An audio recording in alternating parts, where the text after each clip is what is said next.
What with the Russian president invading his neighbors all willy-nilly and interfering in American elections, and the American president wanting more nukes just as soon as he figures out how to use them, NATO figured this was a good time to remind everyone how to stop a tank that just so happens to be rolling through your backyard. American and Canadian Army engineers showed how to stop a tank using a method called an abatis, during a recent exercise in Lithuania, which borders Russia.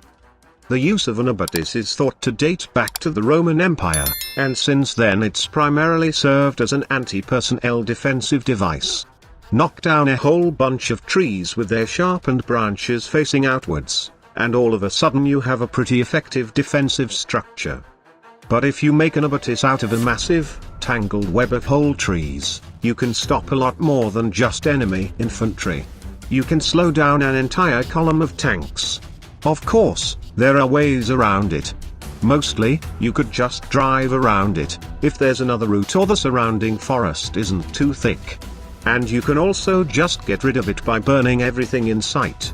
That's why most defensive positions these days are made out of other materials, like twisted metal and wire. If all you've got is some explosives, some chainsaws, and some trees, however, an abatis will do. Just in case.